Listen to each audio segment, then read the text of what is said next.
Bwana Yesu asifiwe. Tunaendelea na ile somo ambayo nilikuwa nimeanzisha, ambayo ni somo ya shule ya ndoa na mahusiano, na nilikuwa nimemalizana na series, nadhani ilikuwa ni ya ngapi? Ilikuwa ni ya 5 kama sio ya 4, na ningependa niende kwenye ile series ambayo inafuata, kwa sababu nilikuwa nimesema kwamba nitafanya series ya kwanza, ya pili mpaka ya 7, na nina imani ya kwamba kuna kitu ambacho utakuwa unakielewa ninapofundisha yote hayo. Kwenye sehemu ambayo imepita ama topic ambayo imepita kuhusiana na shule ya ndoa na mahusiano, nilikuwa nafundisha sana kuhusiana na sifa za mwanamke kwenye ndoa, na nimefundisha vitu vingi sana ambavyo mwanaume kama ukienda kuviangalia vizuri utachagua mwanamke ambaye ndiye ubafu wako. Maana hizi sifa kama mwanamke akikosa angalau kuwa na nusu yake, itakuwa kwamba yule mwanamke afai kwako kuingia katika mahusiano. Na kama kwamba utaingia naye kwenye mahusiano, basi itabidi umuombee Mungu sana ili amsaidie akuwe na sifa zile, kwa maana ni za maana sana akiwa kwenye ndoa. Bwana Yesu asifiwe sana. Sasa kwenye hii sehemu nataka nifundishe kuhusiana na sifa za mwanaume kwenye ndoa, ama sifa za mwanaume muoaji kwenye ndoa. Nitapeana tu sifa mingi kama 15 hivi ambazo ni sifa za mwanaume ambaye ni muoaji. Inawezekana mwanaume asije akawa na hizo sifa zote, lakini angalau kama mwanamke, kabla hujaingia na huyu mwanaume kwenye mahusiano ama kwenye ndoa, ni vizuri angalau apite nusu ya hizi sifa. Maana kama atakuwa chini ya hizi sifa ama zitakuwa zimepungua kwake, ujue aidha atakuwa hajafikia umri wa kuoa ama wakati sahihi wa kuoa, ama kwamba huyu mtu atakuwa kuna vifungo za namna fulani ambao zimemfanya asije akawa na hizi vigezo ama hizi sifa za kuingia kwenye ndoa. Na hapo ndio sasa unafaa upause kama mwanamke na ujue cha kufanya. Maana ukiingia na mwanaume kwenye ndoa, kama atakosa at least kuwa na nusu ya hizi sifa ambazo nazitaja hapa, ujue kwamba huyu mwanamke bado hajahitimu kuwa muoaji. Bwana Yesu asifiwe sana. Haleluya. Kwa hivyo ninapofundisha mambo haya, nafundisha ili kwamba mwanamke, kama labda hujaingia kwenye ndoa ama tayari uko ndani ya ndoa, tuseme yule hajaingia ndani ya ndoa, aangalie sana ili aone kwamba huyu mwanaume amepata hizi sifa ama nusu yake. Lakini pia kama uko ndani ya ndoa na unaona kwamba mwanaume wako hana hizi sifa, muombee sana ili Mungu apate kumrehemu ama Mungu apate kumsaidia. Bwana Yesu asifiwe sana. Sasa sifa ya kwanza ambao unafaa kuiangalia kwa mwanaume kabla hujaingia naye kwenye ndoa ama kama umeingia naye kwenye ndoa, ni kwamba mwanaume anafaa kuwa na sifa ya kuwa na uwezo wa kukidhi mahitaji kwenye ndoa, haswa ya kiuchumi. Yaani mwanaume akuwe na uwezo wa kukidhi mahitaji ya kwenye ndoa, na haswa sana mahitaji ya kiuchumi. Bwana Yesu asifiwe sana. Wakati ule Adamu alipomruhusu Hawa kwenda kutafuta chakula, alimletee tunda ambao lile tunda alikuwa amelipata kutoka kwa Shetani.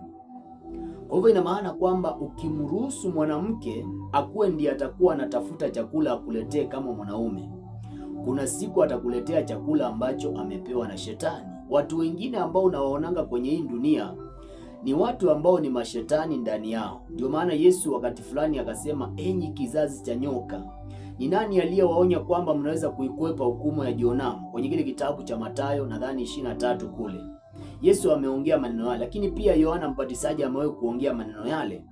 Na ndio maana huwa ninasema kila wakati, kama ikitokea kwamba umeoa kwenye kizazi cha nyoka, ni vizuri ukaiweka maziwa kama kipaumbele.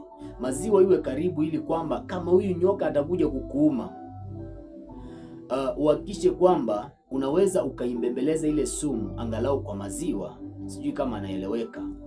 Bwana Yesu asifiwe sana. Yesu amewahi kuongelea kuhusiana na kizazi cha nyoka, lakini Yohana Mbatizaji pia amewahi kuletewa watu ambao wawabatize. Badala ya wabatize akawaambia enyi kizazi cha nyoka. Anawaambia mnawezaje kuikwepa hukumu ya Jehanamu? Kuna watu ambao wako hapa duniani lakini malaika wa kuzimu. Maandiko yanasema ya kwamba huwafanya malaika zake kuwa upepo na watumishi wake kuwa mwali wa moto. Malaika wanakuanga na tabia ya kubadilika wakawa kama wanadamu. Ndio maana utaona kwamba wakati ule wa Ibrahimu walikuja kama wanadamu. Ibrahimu akawapea chakula, akawapea maji, wakaoga, wakaenda kwa Lutu, wakafanyiwa hivyo hivyo. Kwa hivyo malaika wana tabia ya kubadilisha umbile. Ndio maana kuna maandiko yanasema ya kwamba msiamini kila roho. Maandiko yanasema ya kwamba msisahau kuwafadhili wageni, kwa maana wengine waliokaribisha malaika pasipo kujua. Sijui kama naeleweka. Bwana Yesu asifiwe sana. Kwa hivyo jambo la kwanza ambalo unafaa kuliangalia kwa mwanaume lijali ambaye unafaa kuingia naye kwenye ndoa ama kwenye mahusiano ni uwezo wake wa kukidhi mahitaji katika ndoa, haswa mahitaji ya kiuchumi. Maana mwanamke akuumbwa kwa ajili ya kukidhi mahitaji ya kiuchumi sana. Ingawaje mtasaidiana ni sawa, sikatai, lakini mwanaume anafaa kuwa ndiye kipaumbele katika kuleta kile ambacho kinahitajika kwenye boma. Bwana Yesu asifiwe sana. Wakati ule ambapo anaitwaje huyu, wakati ule Adamu alipomruhusu Hawa kumletea tunda ama kumletea chakula, ndio ile siku Adamu alifukuzwa katika bustani ya Edeni, akatolewa kwenye nafasi yake mahali ambapo alikuwa anapata chakula.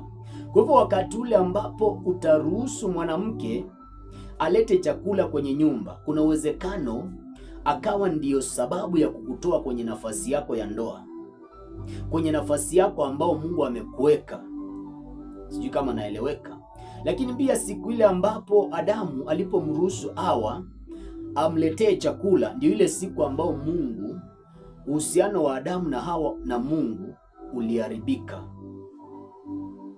Lakini pia ukiangalia wakati ule Adamu alimruhusu Hawa kumletea chakula, utaona kwamba ndio siku ambayo walijiona kuwa wako uchi. Ina maana kwamba zile siri za ndoa za ndani zikaweka wazi, zikaonekana kwa kila mtu. Kwa hivyo wakati ule mwanamke utamruhusu hiyo nafasi aimiliki ya kuleta chakula kwenye ndoa, ujue kwamba kuna uwezekano kuna siri za kwenu za ndani zitaonekana. Mwanaume anaweza akaprovide akiwa amenyamaza, lakini wakati ule utamruhusu mwanamke aprovide, ujue kwamba ndio siku atafungua kinywa, aanze kusema siri zenu za ndani, aanze kusema kwamba huyu mwanaume ndiye namlishanga, aanze kusema kwamba huyu mwanaume hajiwezi. Kuna vitu yani atavisema kuhusiana na wewe, kwa sababu wakati ule sasa atakuwa amekutawala. Utakuwa wewe ndiye shingo na yeye ndiye kichwa. Kwenye kile kitabu cha Waefeso 5:23. Sijui kama naeleweka. Bwana Yesu asifiwe sana. Ukiona kwenye maisha yako mambo yako yameanza kuharibika, na yanaharibika wakati ule umemruhusu mwanamke akuwa analeta chakula kwenye ndoa, unafaa kwanza umuulizwe, kile chakula ambacho ulinilisha jana ulikuwa umetoa wapi? Maana inawezekana kile chakula amepewa na sponsor, amepewa na mtu ambaye yule mtu alikuwa amepagawa na mashetani. Kwa hivyo akampawangawaisha huyu mwanamke wako mashetani, akaja nao kwenye ndoa. Chakula kwenye Biblia kimetumika mara nyingi sana. Wakati wa Adamu na Hawa walipata shida na Mungu kwa sababu ya chakula. Wakati wa Danieli walikataa chakula cha mfalme Nebukadnezar kwa sababu kilikuwa ni chakula kimetolewa sadaka kwa mizimu. Lakini pia unaona kwamba Yesu alikuwa anapewa ofa ya chakula. Sijui kama naeleweka. Anaambiwa kama wewe ni mwana wa Mungu, geuza mawe yao yawe mkate. Ni ofa ya chakula, lakini hiki chakula kimetoka kwa shetani. Kama Yesu angegeuza yale mawe yawe mkate, ina maana kwamba kile chakula kingekuwa kimetoka katika mkono wa shetani. Lakini pia maneno ni chakula. Wakati ule ambapo unaona mambo yako hayaendi vizuri, unafaa umuulize mwanamke wako, yale maneno ulikuwa unaniambia jana yalikuwa yametoka kwa nani? Hiki chakula na pesa ambazo wanawake wanatoa kwa mpango wa kando, wanatoa kwa wanaume wa mpango wa kando, ni sumu kwenye ndoa.